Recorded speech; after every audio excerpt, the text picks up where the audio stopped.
ഇന്നത്തെ വചനചിന്തയ്ക്ക് ആധാരമായിട്ട് ലൂക്കോസിന്റെ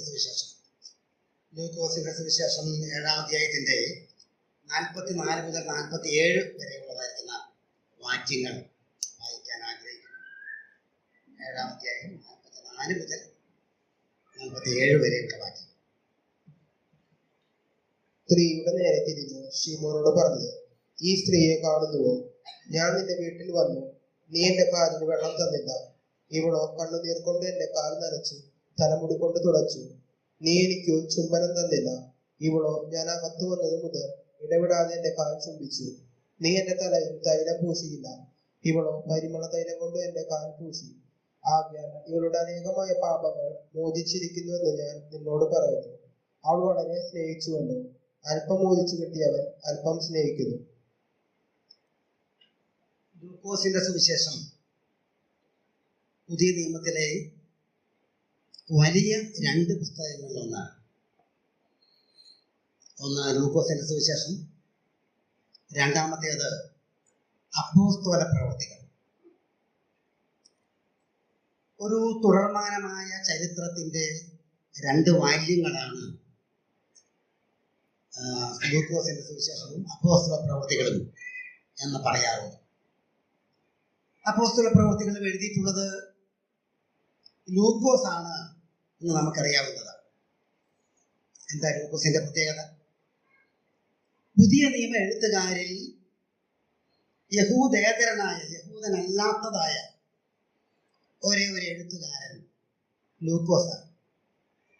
ലൂക്കോസ് യഹൂദനല്ല എന്നാണ് പൊതുവെ വിശ്വസിക്കപ്പെടുന്നത്.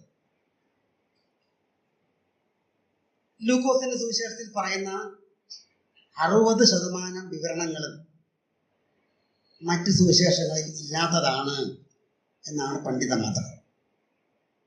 എല്ലാ സുവിശേഷങ്ങൾക്കും അതതിൻ്റെതായ സവിശേഷതകളുണ്ട്. അതുപോലെ തന്നെ ലൂക്കോസിന്റെ സുവിശേഷത്തിനും കുറെ പ്രത്യേകതകളുണ്ട്. ഒന്ന്, അത് സന്തോഷത്തിന്റെ സുവിശേഷമാണ് എന്നുള്ളതാണ്. മഹാസന്തോഷത്തിന് ആരംഭിച്ച് മഹാസന്തോഷത്തിൽ സമാപിക്കുന്ന സുവിശേഷം. നമുക്കറിയാം, ഏതാണ്ട് ആരംഭ സമയത്ത് 2-ാം അധ്യായത്തിൽ സർവ്വജനത്തിനും ഉണ്ടാകുവാനുള്ള മഹാസന്തോഷം ഞാൻ നിങ്ങളോട് സുവിശേഷിക്കുന്നു എന്ന് പറയുന്നു. ഒടുവിൽ യേശു ക്രിസ്തുവിന്റെ സ്വർഗാരോഹണത്തിന് സാക്ഷി വഹിച്ച ശിഷ്യന്മാർ മഹാസന്തോഷത്തോടെ മടങ്ങിപ്പോന്നു എന്ന് പറഞ്ഞുകൊണ്ടാണ് ആ സുവിശേഷം അവസാനിപ്പിക്കുന്നത്. മറ്റൊരു പ്രത്യേകത പറഞ്ഞുകൊണ്ട് ഞാൻ ഈ വിഷയത്തിലേക്ക് കയറാൻ ആഗ്രഹിക്കുന്നു. മറ്റൊരു പ്രത്യേകത, ഈ സുവിശേഷം സാധുക്കളുടെ, എളിയവരുടെ സുവിശേഷമാണ് എന്നത്. എന്തുകൊണ്ടാണ് അങ്ങനെ പറയുന്നത്? മറ്റ് 3 സുവിശേഷങ്ങളെ അപേക്ഷിച്ച് ലൂക്കോസിന്റെ സുവിശേഷത്തിൽ ചുങ്കക്കാര്, പാപികള്, വിധവമാര്, വെറുക്കപ്പെട്ടവര്, അങ്ങനെയുള്ള ആളുകൾ കൂടുതൽ ഈ സുവിശേഷത്തിൽ സ്ഥാനം പിടിച്ചിരിക്കുന്നു എന്നുള്ളത്. ഇവിടെ ഈ 7-ാം അധ്യായത്തിൽ നമുക്കറിയാം, സമൂഹത്തിൽ പാപി എന്നറിയപ്പെടുന്ന ഒരു സ്ത്രീ, അവളുടെ പ്രവൃത്തിയെക്കുറിച്ചാണ്. അവരുടെ യേശു കർത്താവിന്റെ കാൽക്കൽ വന്ന് കരഞ്ഞ് കണ്ണുനീര് കൊണ്ട് കാല് കഴുകി തലമുടി കൊണ്ട് തുടച്ച് തൈലം പൂശുന്ന കാര്യമാണ് ഇതിന്റെ പശ്ചാത്തലം. ഈ വായിച്ച വാക്യത്തിന്റെ പശ്ചാത്തലമായിട്ട് നിൽക്കുന്നത്. നമുക്കറിയാം, യേശു ക്രിസ്തുവിന്റെ കാലിലോ അല്ലെങ്കിൽ തലയിലോ തൈലാഭിഷേകം നടത്തിയിട്ടുള്ള 3 സംഭവങ്ങളാണ് സുവിശേഷത്തിൽ കാണാനായിട്ട് സാധിക്കുന്നത്. ഒന്ന്, നമ്മളിവിടെ വായിക്കുന്ന ഈ പരീശനായ ശീമോന്റെ വീട്ടിൽ വെച്ച് നടന്ന സംഭവമാണ്. മറ്റൊന്ന്, ബേഥാനിയിലെ കുഷ്ഠരോഗിയായ ശീമോന്റെ വീട്ടിൽ വെച്ച് നടന്ന സംഭവം. അത് മത്തായിയും മാർക്കോസും പറയുന്നുണ്ട്. മറ്റൊന്ന് യോഹന്നാൻ പറയുന്നതാണ് 12-ാം അധ്യായത്തിൽ, ബേഥാനിയിലെ ലാസറിന്റെ വീട്ടിൽ വച്ച് നടന്ന സംഭവം. ബേഥാനിയിലെ കുഷ്ഠരോഗിയായ ശീമോന്റെ വീട്ടിലെ സംഭവവും ലാസറിന്റെ വീട്ടിലെ സംഭവവും ഒന്ന് തന്നെയാണ് എന്ന് പറയുന്ന ചില പണ്ഡിതന്മാരുണ്ട്. കുഷ്ഠരോഗിയായ ശീമോൻ അന്ന് ജീവിച്ചിരുന്നില്ലെന്നും ആ കുഷ്ഠരോഗിയായ ശീമോന്റെ ഭാര്യയായിരുന്നു ലാസറിന്റെ സഹോദരിയായ മറിയ എന്നുമാണ് അവർ അഭിപ്രായം. ഇതൊരു അഭിപ്രായമാണ്, അങ്ങനെ ചില ആളുകൾ പറയുന്നുണ്ട് എന്ന് പറയുന്നതേ ഉള്ളൂ. ഇതിന് ശേഷം ആരും തർക്കിക്കാൻ വരരുത്. ഞാൻ അങ്ങനെ പറഞ്ഞെന്നല്ല, ചില പണ്ഡിതന്മാർക്ക് അങ്ങനെ ഒരു അഭിപ്രായമുണ്ട് എന്നുള്ളതാണ്. ഇവിടെ പരീശനായ ശീമോന്റെ വീട്ടിൽ, അതാണ് 36-ാമത്തെ വാക്യത്തിൽ നമുക്ക് കാണാനായിട്ട് സാധിക്കുന്നത്. പരീശന്മാരിൽ ഒരുത്തൻ തന്നോട് കൂടെ ഭക്ഷണം കഴിപ്പാൻ അവനെ ക്ഷണിച്ചു. പരീശൻ എന്ന് പറഞ്ഞാൽ നമുക്കറിയാം, നമ്മൾ വർഷങ്ങളായിട്ടൊക്കെ കേൾക്കുന്ന കാര്യമാണ്.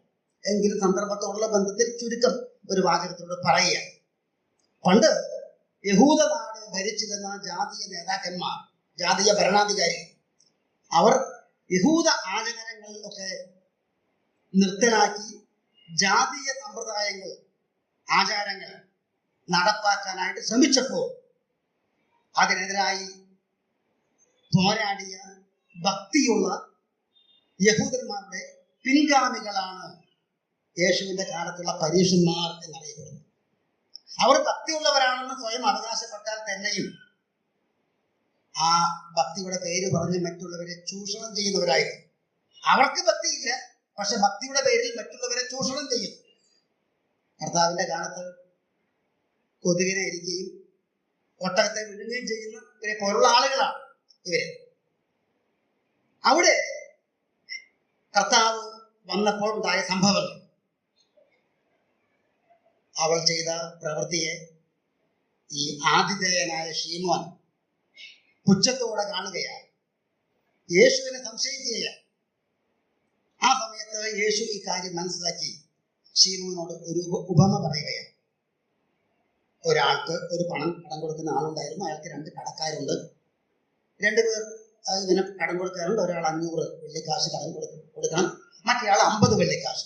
2 പേർക്ക് ഇളച്ചു കൊടുത്തു. ആരാണ് അവനെ കൂടുതൽ സ്നേഹിക്കുന്നത് എന്ന് ചോദിച്ചതിന് കൃത്യമായ മറുപടി ശീമോൻ പറഞ്ഞപ്പോൾ അവനോട് പറയുന്ന കാര്യങ്ങളാണ് നമ്മുടെ വായിച്ചത്. 44-ാമത്തെ വാക്യം, നീ എന്റെ കാലിന് വെള്ളം തന്നില്ല. യഹൂദന്മാർക്ക് അവർ കാലാകാലങ്ങളായിട്ട് അനുഷ്ഠിച്ചു വരുന്ന ചില രീതികൾ, സമ്പ്രദായങ്ങൾ ഉണ്ട്. യഹൂദ മര്യാദ, നമ്മൾ ലൂക്കോസിന്റെ സുവിശേഷം, യോഹന്നാന്റെ സുവിശേഷം 19-ാം അധ്യായത്തിൽ വായിക്കുന്നുണ്ട്. യഹൂദ മര്യാദ പ്രകാരം എന്നൊരു പ്രയോഗമുണ്ട്. യേശു കർത്താവിനെ മരണത്തിന് ശേഷം ആ സംസ്കാരത്തോടുള്ള ബന്ധത്തിലാണ് അത് പറയുന്നത്. അപ്പോൾ അവർ അനുഷ്ഠിച്ചു വരുന്ന സമ്പ്രദായങ്ങൾ എല്ലാവർക്കും ഉണ്ട്. യഹൂദന്മാർക്ക് മാത്രം, നമുക്കെല്ലാവർക്കും പ്രധാനക്കാരായ നമുക്ക് പോലും ചില സമ്പ്രദായങ്ങൾ നമ്മൾ അനുഷ്ഠിച്ചു വരുന്ന ചില സമ്പ്രദായങ്ങളുണ്ട്. അത് കാലാകാലങ്ങളൊക്കെ ചെയ്തു വരുന്ന കാര്യമാണ്. അപ്പൊ ഇവർക്ക് അതിഥികൾ വന്നാൽ അവരുടെ കാലിന് കഴുകാൻ വെള്ളം കൊടുക്കുക എന്നുള്ളത് അവരുടെ ഒരു സിസ്റ്റമാണ്, ഒരു ആചാരം. അതിന് ചില മാനദണ്ഡങ്ങളൊക്കെ ഉണ്ട്. ഞാൻ വായിച്ചപ്പോൾ മനസ്സിലായതാണ്. വരുന്ന അതിഥി കുടുംബനാഥനേക്കാൾ ബഹുമാനമേറിയവനോ കുടുംബനാഥനോ തത്തുല്യനോ ആണെങ്കിൽ കുടുംബനാഥൻ തന്നെ അവരുടെ കാലിന് വെള്ളം ഒഴിച്ചു കൊടുക്കുമെന്നാണ് പറയുന്നത്. അതിനേക്കാൾ അല്പം ബഹുമാനം കുറഞ്ഞ ആളാണെങ്കിൽ അവിടുത്തെ ദാസനോ അല്ലെങ്കിൽ വേലക്കാരനോ വന്ന് കാലിന് വെള്ളം ഒഴിച്ചു കൊടുക്കും. അതിനേക്കാളും ബഹുമാനം കുറഞ്ഞവരാണെങ്കിലും കഴുകാനുള്ള വെള്ളം വരുന്ന ആളിന്റെ കയ്യിൽ കൊടുക്കും, അവർ സ്വയം കഴുകും. ഇതാണ് അവരുടെ സമ്പ്രദായം എന്ന് പറയുന്നത്. പക്ഷെ ഇതൊന്നും യേശു ക്രിസ്തുവിനോട് ചെയ്തില്ല. ഈ വിധത്തിലുള്ള ഒരു പരിഗണനയും യേശുവിനോട് ഈ ശീമോൻ കാട്ടിയില്ല. യേശു വെറുതെ അങ്ങോട്ട് ചെന്നതാണ്. സക്കായിയോട് പറഞ്ഞു, ഇന്ന് ഞാൻ നിന്റെ വീട്ടിൽ പാർക്കേണ്ടതാകുന്നു എന്ന് പറഞ്ഞതുപോലെ ശീമോനോട് ഞാൻ നിന്റെ വീട്ടിൽ വരുന്നു എന്ന് പറഞ്ഞുകൊണ്ട് പോയതാണോ? അല്ല. നമ്മളത് വായിച്ചതാണ് 36-ാമത്തെ വാക്യത്തിൽ. എന്താണ് വായിച്ചത്? പരീശന്മാരിൽ ഒരുത്തൻ തന്നോട് കൂടെ ഭക്ഷണം കഴിപ്പാൻ അവനെ ക്ഷണിച്ചു. യേശു ക്രിസ്തു ക്ഷണിക്കപ്പെട്ട അതിഥിയാണ്. അവനെ ക്ഷണിച്ചത് കൊണ്ട് പോയതാ, വെറുതെ പോയതല്ല, ക്ഷണിച്ചത് കൊണ്ട് പോയതാ. ഞാൻ ഈ ക്ഷണിച്ചു എന്നുള്ള ആ മലയാളത്തിൽ പരിഭാഷപ്പെടുത്തിയിട്ടുള്ള ആ പദത്തിന് വേദപണ്ഡിതന്മാർ പറയുന്നത് ഞാൻ വായിച്ചിട്ടുണ്ട്. ആ പദത്തിന് മൂലഭാഷയിൽ പിന്നെയും പിന്നെയും അപേക്ഷിച്ചു എന്ന് വേണമെങ്കിൽ പരിഭാഷപ്പെടുത്താം എന്നുള്ള അങ്ങനെ ആശയം അതിൽ ഒളിഞ്ഞു കിടക്കുന്നുണ്ട് എന്നുള്ളത് ഞാൻ മുമ്പ് വായിച്ചിട്ടുണ്ട്. അപ്പൊ അതുകൊണ്ടായിരിക്കാം ഞാൻ ഈ അടുത്ത അവസരത്തിൽ ഈ മെസ്സേജിനോടുള്ള ബന്ധത്തിൽ ചില പരിഭാഷ, മലയാളത്തിൽ തന്നെയുള്ള ചില പരിഭാഷകൾ പരിശോധിച്ചപ്പോൾ ഒരു പരിഭാഷ എനിക്ക് വളരെ ഇഷ്ടപ്പെട്ടു. അതിതാണ്: അവനെ പലവട്ടം ക്ഷണിച്ചു എന്നാണ്. പരീക്ഷന്മാരിൽ ഒരുത്തൻ തന്നോടുകൂടെ ഭക്ഷണം കഴിപ്പാൻ അവനെ പലവട്ടം ക്ഷണിച്ചു. അപ്പൊ ഇങ്ങനൊരു ആശയം അതിലുണ്ട് എന്ന് പറഞ്ഞതുകൊണ്ടാണ് ആ തർജ്ജമ എനിക്കിഷ്ടമായി തോന്നിയത്. യേശു ക്രിസ്തു ചെന്നത് വെറുതെ ഒരു പ്രാവശ്യം എന്റെ വീട്ടിൽ വരണമെന്ന് പറഞ്ഞതുകൊണ്ട് പോയതല്ല. പിന്നെയോ പലവട്ടം ക്ഷണിച്ചതനുസരിച്ച്, പിന്നെയും പിന്നെയും വിളിച്ചതനുസരിച്ച്, ആവർത്തിച്ച് വിളിച്ചതനുസരിച്ചാണ് യേശു ഈ ശീമോന്റെ വീട്ടിൽ പോയത്. എന്നിട്ടോ അവന് കൊടുക്കേണ്ട പരിഗണന കൊടുത്തില്ല എന്നത്. ശീമോന്റെ ഉദ്ദേശശുദ്ധി എന്താണ് എന്ന് നമുക്ക് വ്യക്തമല്ല. പക്ഷേ നമുക്ക് വ്യക്തമല്ലെങ്കിലും കർത്താവിന് വ്യക്തമാണ്. കർത്താവിനറിയാം മനുഷ്യനിലുള്ളത് എന്തെന്ന്. അവൻ സ്വതവേ അറിഞ്ഞിരിക്കാൻ ആരുടെയും സാക്ഷ്യം ആവശ്യമില്ല. യോഹന്നാൻ 2-ാം അധ്യായത്തിന്റെ 25-ാമത്തെ വാക്യത്തിലാണ് തോന്നുന്നു അങ്ങനെ പറയുന്നു. അപ്പൊ കർത്താവിനറിയാം ഓരോരുത്തരുടെ ഉദ്ദേശശുദ്ധി എന്താണ് എന്ന്. അപ്പോ അവന്റെ ഇംഗിതം ഇന്നതാണെന്ന് അറിഞ്ഞുകൊണ്ട് എന്തുകൊണ്ട് യേശു പോയി? അവന്റെ വീട്ടിലെ വിരുന്ന് കാണിച്ചുകൊണ്ടല്ല യേശു അങ്ങോട്ട് പോയത്. പിന്നെയോ അവിടെ വരുന്ന ഒരു സ്ത്രീ, പാപഭാരമുള്ള ഒരു സ്ത്രീ, കുറ്റബോധത്താൽ പശ്ചാത്താപത്താൽ തന്നെ തന്നെ കണ്ട് യഥാസ്ഥാനപ്പെടുത്തുവാനുള്ള ഒരു അവസരം കണ്ടുകൊണ്ടാണ് യേശു അങ്ങോട്ട് പോയത്. നമ്മൾ വായിക്കുന്നത് 44-ാമത്തെ വാക്യം: എന്റെ കാലിന് വെള്ളം തന്നില്ല, ഇവളോ കണ്ണുനീർ കൊണ്ട് എന്റെ കാൽ നനച്ചു, തലമുടി കൊണ്ട് തുടച്ചു. ഇവിടെ ആരാണ് ചെയ്തത്? പാപിയായ സ്ത്രീ എന്നാണ്. ആ പട്ടണത്തിൽ പാപിയായ ഒരു സ്ത്രീ എന്നാണ് പറയുന്നത്. വേദപുസ്തകം പറയുമ്പോൾ എല്ലാവരും പാപികളാണ്, ഒരു വ്യത്യാസവുമില്ല. എല്ലാവരും പാപം ചെയ്ത് ദൈവ തേജസ്സില്ലാത്തവരായി തീർന്നു. അപ്പൊ ഈ സ്ത്രീയെ മാത്രം അങ്ങനെ പറയുന്നതാണ്, എല്ലാവരും പാപിയാണ്. ഈ സ്ത്രീയുടെ പാപപ്രവൃത്തി എന്താണെന്ന് അവിടെ പറയുന്നില്ലെങ്കിലും ഒരു പൊതുപേരിൽ പറയുക, പാപി എന്ന് പറയാം.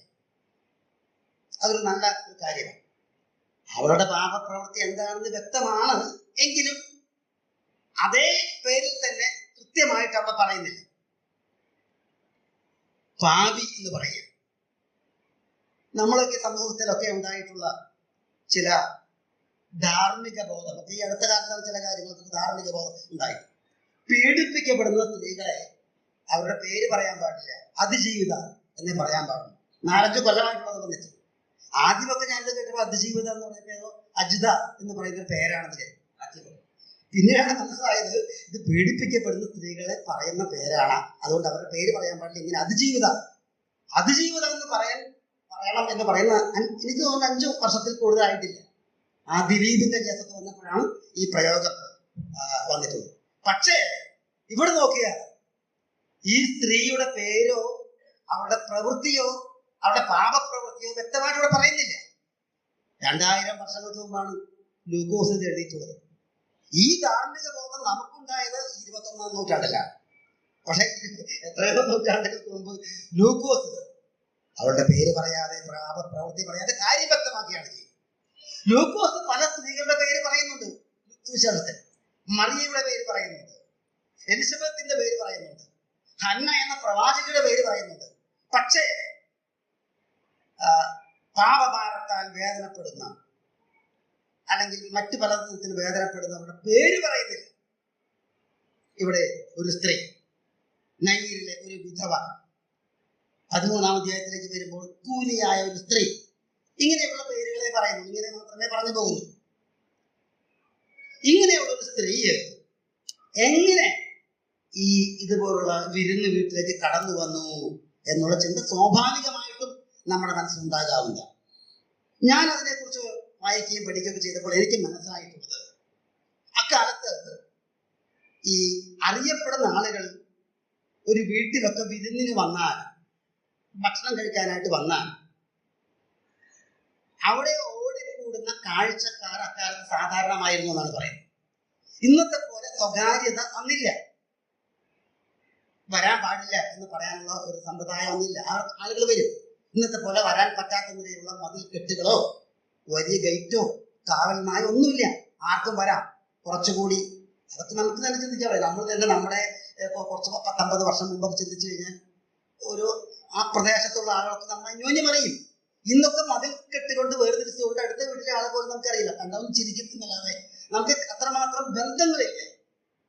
അപ്പൊ ഈ കാലത്ത് ഇങ്ങനെയുള്ള ആളുകളൊക്കെ വരുമ്പോൾ അവരെ കാണാനായിട്ട് കാഴ്ചക്കാരൊക്കെ ധാരാളം വരും. ആ നിലയിലാണ് ഈ സ്ത്രീയും അറിഞ്ഞു വന്നത് എന്ന്. പക്ഷേ പട്ടണത്തിലിരിക്കുന്ന യേശുവിന്റെ കാലിൽ എങ്ങനെയാണ് തൈലം പൂശിയത് ഇതൊക്കെ നമുക്കറിയാവുന്ന കാര്യമാണ്. എങ്കിലും സന്ദർഭവശാലെന്ന് പറയുന്നത് മാത്രമേ. ഞാൻ വായിച്ചപ്പോൾ എനിക്ക് മനസ്സിലായിട്ടുള്ളത് അവിടുത്തെ മേശ ഉയരം കുറഞ്ഞൊരു തട്ടായി. ഇന്നത്തെ പോലുള്ള ടേബിളായിരിക്കാൻ സാധ്യതയില്ല. ഉയരം കുറഞ്ഞൊരു തട്ടായി. കാരണം അവർ നിലത്തിരുന്നാണ് ഭക്ഷണം കഴിക്കുന്നതെന്നാണ് പറയുന്നത്. നിലത്തിരുന്നു കൊണ്ട് ഇടതുവശം ചരിഞ്ഞ് കാല് പുറകോട്ട് നീട്ടിവെച്ച് ചിലപ്പോൾ ഇടത് കൈ കൊണ്ട് തല ഇങ്ങനെ താങ്ങിയിട്ടാണ് ഭക്ഷണം കഴിക്കുന്നതെന്നാണ് പറയുന്നത്. അപ്പോൾ ഒരു പ്രത്യേക തരം ഇരിപ്പാണ്. ഇത് വായിച്ചപ്പോൾ എനിക്ക് ഓർമ്മ വന്നത് പണ്ട് ഗാന്ധിജിയും ജവഹർലാൽ നെഹ്റുവും ഒക്കെ ചർച്ച നടത്തുന്ന ഫോട്ടോ നമ്മൾ കണ്ടിട്ടുണ്ട്. ഒരു മെതിയടിയിലേക്ക് ചായ ഗാന്ധിജിയെ കണ്ടിട്ടില്ല.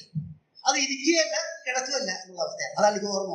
അതുപോലെ ആയിരിക്കാം അങ്ങനെ ഒരു പ്രത്യേക തരത്തിൽ ഇരിക്കുകയല്ല കിടക്കുകയല്ല എന്നുള്ള നിലയിലായിരിക്കും അവരുടെ അന്നത്തെ ഇരിപ്പ് ഭക്ഷണം. അപ്പൊ കാല് പുറകോട്ട് നീട്ടി വെച്ചിരിക്കും എന്നാണ് പറയുന്നത്. അപ്പോ സ്വാഭാവികമായിട്ട് ആ പുറകിൽ വന്ന് കാലിൽ ഇങ്ങനെയൊക്കെ തൈലം പൂശാനായിട്ടുള്ള സാധിക്കുന്നതാണ്. ഈ സ്ത്രീ തന്റെ പ്രവൃത്തിയിലൂടെ ആ പാപങ്ങളെല്ലാം ആ യേശു കർത്താവിന്റെ കാൽക്കൽ പാദപീഠത്തെങ്കിൽ ഇറക്കി വെക്കുകയാണ്. ഏതൊരു വ്യക്തിയുടെ കാൽക്കലാണോ പാപഭാരമായി വേദനയോടെ വരുവാൻ യോഗ്യനായിട്ടുള്ളത്, ആ വ്യക്തിയുടെ കർത്താവായ യേശു ക്രിസ്തുവിന്റെ കാൽക്കൽ തന്നെ ഈ സ്ത്രീ വന്നു എന്നുള്ളത് അനുഗ്രഹീതമാണ്. അത് അത് അത്ഭുതകരമായ ഒരു സത്യമാണ്. യേശു കർത്താവിന്റെ കാൽക്കൽ തന്നെ വന്നു എന്ന് നമുക്കറിയാം. വിവേകാനന്ദൻ, സ്വാമി വിവേകാനന്ദൻ എന്നറിയപ്പെടുന്ന ആള്, അദ്ദേഹം ഇപ്രകാരം പറഞ്ഞിട്ടുള്ളതായിട്ട് കേട്ടിട്ടുണ്ട്. എന്റെ കാലത്തിലാണ് യേശു ജീവിച്ചിരുന്നതെങ്കിൽ ഞാൻ എന്റെ കണ്ണുനീര് കൊണ്ടല്ല, എന്റെ ഹൃദയരക്തം കൊണ്ട് തന്നെ ഞാൻ ആ പവിത്ര പാദം കഴുകുമായിരുന്നു എന്ന് പറഞ്ഞാൽ ആർക്കും ഹൃദയവേദനയോടെ പാപഭാരത്തോടെ ആശ്രയബോധത്തോടെ കടന്നു വരാൻ അർഹമായിട്ടുള്ള യോഗ്യമായിട്ടുള്ള പാദമാണ് യേശുവിൻ്റെത്. ആരാണ് യേശുവിൻ്റെത് എന്നുള്ളത് നമുക്കറിയാം. സുവിശേഷങ്ങളൊക്കെ വായിക്കുമ്പോൾ യേശു കർത്താവിന്റെ കാൽക്കൽ അഭയം പ്രാപിച്ചിട്ടുള്ള എത്രയോ ആളുകളെ കുറിച്ച് വായിക്കുന്നുണ്ട്. നമുക്കറിയാവുന്ന ഈ സുവിശേഷത്തിൽ തന്നെ വാക്യങ്ങളൊന്നും എടുക്കണമെന്നില്ല. 8-ാം അധ്യായത്തിൽ നമ്മൾ വായിക്കുമ്പോൾ സൗഖ്യം പ്രാപിച്ച ഒരു മനുഷ്യൻ യേശുവിന്റെ കാൽക്കൽ ഇരിക്കുന്നത് കണ്ടു. ബോധഗ്രസ്തരാണ്. 8-ാം അധ്യായത്തിലാണ് പറയുന്നത്. നന്ദി പ്രകടനമാണ്. നന്ദി പറയാൻ യേശുവിന്റെ കാൽക്കൽ അവൻ വന്നിരിക്കുകയാണ്. അതുപോലെ 8-ാം അധ്യായത്തിൽ തന്നെ പള്ളിപ്രമാണിയായ യായിറോസ് യേശുവിന്റെ കാൽക്കൽ വീഴുകയാണ്.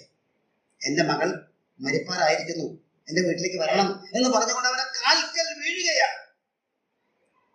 യോഹന്നാന്റെ സുവിശേഷം വായിക്കുമ്പോൾ ലാസർ മരിച്ചു. ലാസറിന്റെ വീട്ടിലേക്ക് കർത്താവ് വരികയാണ്. വീട്ടിലെത്തിയിട്ടില്ല, പക്ഷെ യേശു വരുന്നുണ്ട്, ഇന്ന സ്ഥലത്ത് എത്തി എന്ന് അറിഞ്ഞപ്പോൾ മറിയ ഓടിച്ചെന്ന് അവന്റെ കാൽക്കൽ വീഴുകയാണ്. എന്നിട്ട് എന്താ പറയുന്നത്? കർത്താവെ, നീ ഇവിടെ ഉണ്ടായിരുന്നെങ്കിൽ എന്റെ സഹോദരൻ മരിക്കുകയില്ലായിരുന്നു. ആശ്രയം, അപേക്ഷ, അഭയയാചന അത് യേശുവിന്റെ കാൽക്കലാണ് അർഹമായിട്ടുള്ളത്. ഇതേ മറിയ തന്നെ മുമ്പൊരിക്കൽ, അത് ലൂക്കോസാണ് പറയുന്നത്, 10-ാം അധ്യായത്താണ് പറയുന്നത്, യേശുവിന്റെ 10-ാം അധ്യായത്താണ് തോന്നുന്നു, കൃത്യമായിട്ട് തുറക്കില്ല, യേശുവിന്റെ കാൽക്കൽ ഇരുന്ന് വചനം പഠിക്കും. ഗുരുപാദത്തിലുള്ള വേദപഠനം നമുക്കവിടെ കാണാനായിട്ട് സാധിക്കുകയാണ്. യേശു കർത്താവ് ഉയർത്തെഴുന്നേറ്റ ദിവസം ആ സ്ത്രീകൾ കല്ലറയ്ക്കിലേക്ക് പോകുകയാണ്. യേശു ഉയർത്തെഴുന്നേറ്റു എന്നവർക്ക് ബോധ്യമായപ്പോൾ ആ സന്തോഷം മറ്റുള്ളവരോട് പങ്കുവെക്കാൻ, ശിഷ്യന്മാരോട് പങ്കുവെക്കാൻ അവർ ഓടിപ്പോവുകയാണ്. അവരുടെ മുമ്പിൽ യേശു ഉയർത്തെഴുന്നേറ്റ യേശു പ്രത്യക്ഷപ്പെട്ടു. നമ്മൾ വായിക്കുന്നുണ്ട്, മത്തായി സുവിശേഷത്തിലാണ്. അവർ അവന്റെ കാൽ പിടിച്ച് നമസ്കരിച്ചു എന്നുള്ളത്. ആരാധന, പ്രിയമുള്ളവരെ, ആരാധിക്കാൻ, നന്ദി പറയാൻ, ആശ്രയത്തോടെ വന്നു ചേരാൻ, വചനം പഠിക്കാൻ ഉള്ള സ്ഥാനം എന്ന് പറയുന്നത് യേശു കർത്താവിന്റെ പാതാരബിന്ദങ്ങളാണ് എന്നുള്ളത്. ഈ സ്ത്രീ യേശു കർത്താവിന്റെ കാൽക്കൽ വന്ന് കരഞ്ഞ് കാല് നനച്ച് തലമുടി കൊണ്ട് തുടച്ച്, ഈ തലമുടിയൊക്കെ അഴിച്ചിടാന്ന് പറയുന്ന യഹൂദന്മാർക്ക് ഒരു ദുരാചാരമാണ്, പക്ഷേ പൊതുസ്ഥലത്ത് വെച്ച്. പക്ഷെ ഈ സ്ത്രീ യേശുവിനെ മാത്രമാണ് കാണുന്നത്. തന്റെ പാപബോധവും അത് പരിഹരിക്കാൻ കഴിവുള്ള യേശുവിനെ മാത്രമാണ്, മറ്റുള്ളവരെ ഒന്നും ശ്രദ്ധിക്കുന്നില്ല എന്നത്.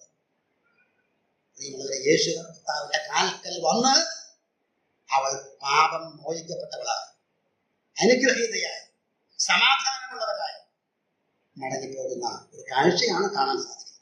45-ാമത്തെ വാക്യത്തിൽ വായിക്കുന്നു, നീ എനിക്ക് ചുംബനം തന്നില്ല.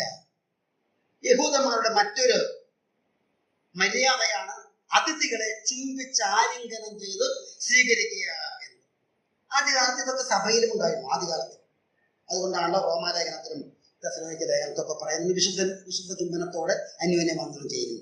സ്ത്രീകൾ സ്ത്രീകളെയും പുരുഷന്മാരെയും തമ്മിൽ ആദ്യകാലങ്ങളിലൊക്കെ ഇങ്ങനെ ചുംബനം ചെയ്ത് സ്വീകരിച്ചിരുന്നു എന്നാണ് പറയുന്നത്. അപ്പോൾ അവർക്ക് ഒരു അതിഥി വരുമ്പോൾ അല്ലെങ്കിൽ മറ്റൊരാൾ വരുമ്പോൾ ചുംബിച്ചാലിങ്ങനെ, നമുക്കറിയാം മുടിയൻ പുത്രൻ വീട് വിട്ടുപോയി. അവൻ മടങ്ങി വരുമ്പോൾ ആ പിതാവ് ഓടിച്ചെന്ന് അവന്റെ കഴുത്തിൽ കെട്ടിപ്പിടിച്ച് ചുംബിച്ചു എന്നാണ് നമ്മൾ വായിക്കുന്നത്. ചുംബിച്ചു എന്നാണ് വായിക്കുന്നത്. അതുപോലെ തന്നെ പിരിയുന്ന സമയത്ത് ഇതുപോലെ തന്നെ ചുംബിച്ച് ഇത് പിരിയുന്നൊരു സിസ്റ്റം അവർക്കുണ്ടായിരുന്നു. അപ്പോസ്തല പ്രവൃത്തി 20-ാം അധ്യായം വായിക്കുമ്പോൾ പൗലോസ് എഫെസോസിലെ മൂപ്പന്മാരെയൊക്കെ വരുത്തിയിട്ട് പറയാം, ഇനിമേൽ എന്റെ മുഖം നിങ്ങൾ കാണുകയില്ലെന്ന് പറഞ്ഞപ്പോൾ അവിടെ നമ്മൾ വായിക്കുന്നുണ്ട്, അവരെ കരഞ്ഞുകൊണ്ട് അവന്റെ കഴുത്ത് കെട്ടിപ്പിടിച്ച് ആണ് അവനെ യാത്ര അയക്കുന്നത്, ചുംബിച്ച് യാത്ര അയക്കുന്നത് കാണാനായിട്ട് സാധിക്കുന്നുണ്ട്. ദാവീദും യോനാഥാനും തമ്മിലുള്ള ഹൃദയസ്പർശിയായിട്ടുള്ള രംഗമുണ്ട്, ആ പിരിയുന്ന രംഗം. ഞാനത് മുമ്പും പറഞ്ഞിട്ടുള്ളൂ. എനിക്കത് ആ ഭാഗം വായിക്കുമ്പോൾ കരച്ചിൽ വരാറുണ്ട്.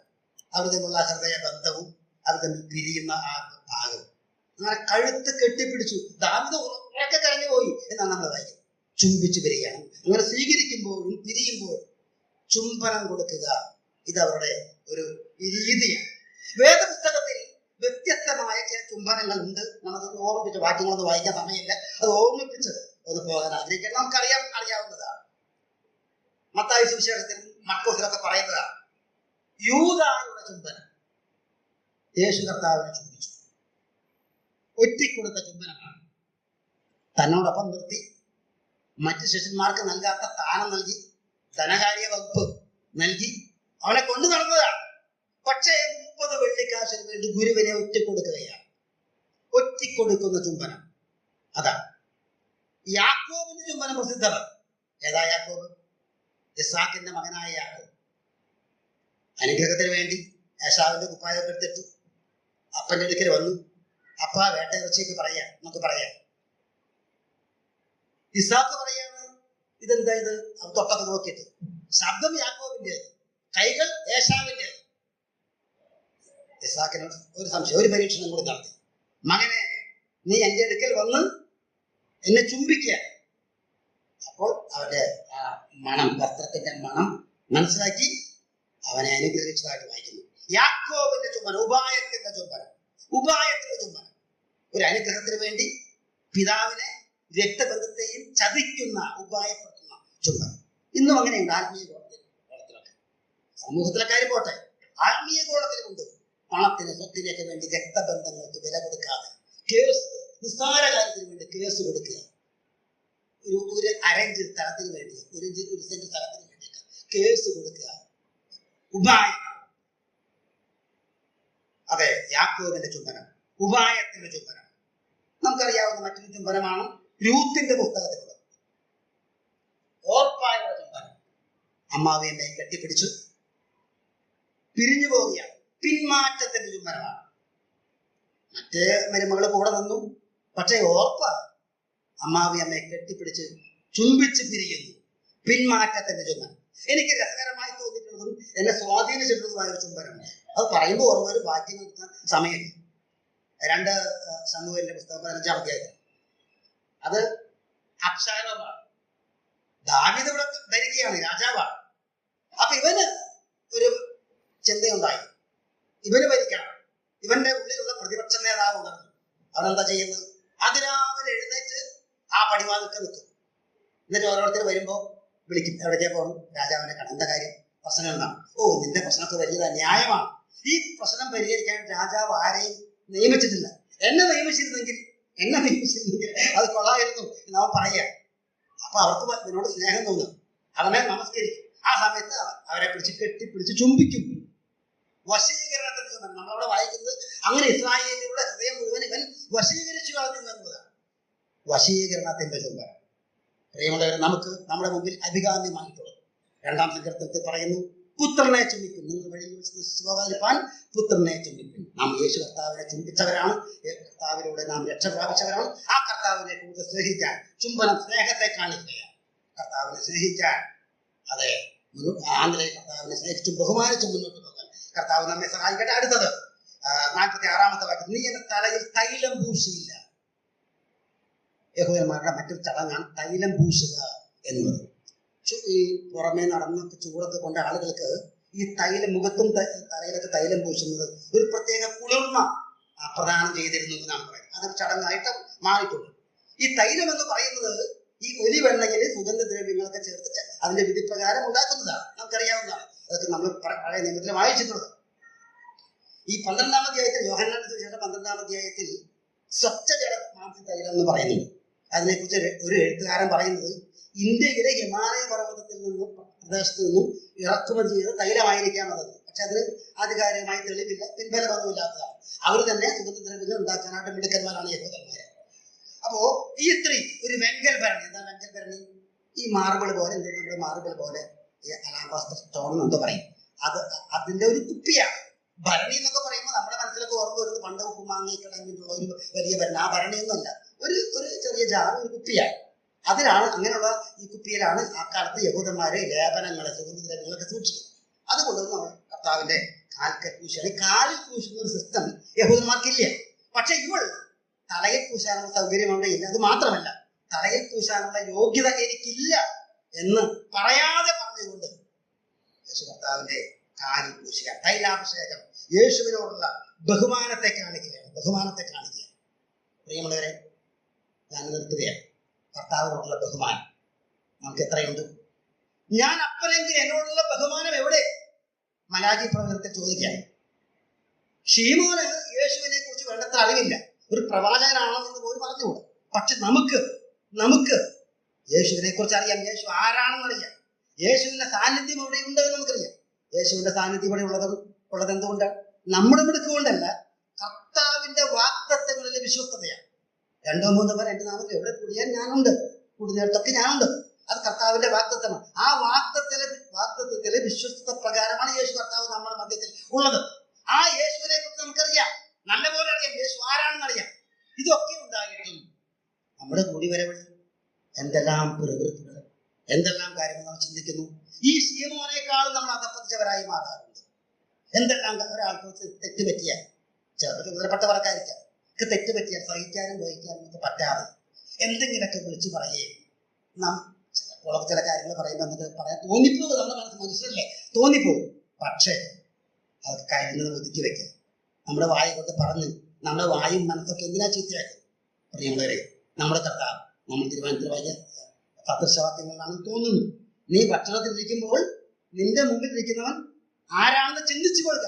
അപ്പൊ കർത്താവ് നമ്മുടെ മധ്യത്തിലുണ്ട്. സർവ്വവ്യാപി, സർവശക്തൻ, സകലവും അറിയുന്നവൻ. അതൊക്കെ അറിഞ്ഞു വെച്ചുകൊണ്ട് തന്നെ ശീമോനേക്കാളും അധപ്പതിച്ചവരായി നമ്മളെ മാറിപ്പോകാറുണ്ട്. ശീമോൻ ഒരു ആദിത്യ മര്യാദയും കാണിച്ചില്ല. അതുകൊണ്ട് അവൻ യേശുവിനെ വിശ്വസിക്കാത്തവരായി, യേശുവിനെ സ്നേഹിക്കാത്തവരായി, യേശുവിനെ ആശ്രയിക്കാത്തവരായി മാറിപ്പോയി. യേശുവിനെ അവൻ സംശയിച്ചു. ഇവർ പ്രവാചകനായിരുന്നെങ്കിൽ എന്ന് പറയുന്നുണ്ട്. ആ പ്രവാചകനാണെന്ന് പോലും അവന് സംശയമുണ്ട്. യേശുവിനെ വിശ്വസിക്കാത്തവനായി അവൻ മാറി എന്നുള്ളതാണ്. എന്നാൽ പ്രിയമുള്ളവർ, യേശുവിനെ വിശ്വസിക്കുന്ന നാം, യേശുവിനോട് എത്രമാത്രം സ്നേഹമുണ്ട്, യേശുവിന്റെ കാലത്തിൽ എത്രമാത്രം ആ പവിത്രത്തോടെ ബഹുമാനം നമുക്കുണ്ട്. അത് വരും ദിവസങ്ങൾ അവന്റെ പാദമെടുത്തെങ്കിൽ ആശ്രയിക്കാം. അവന് കൊടുക്കേണ്ട സ്നേഹവും ബഹുമാനവും ആദരവും കൊടുക്കാം. അതിനായി എന്നെയും നിങ്ങളെയും കർത്താവ് സഹായിക്കട്ടെ. അവന്റെ വലിയ നാമം ഇന്നും വാഴ്ത്തപ്പെടുന്നവരാണ്.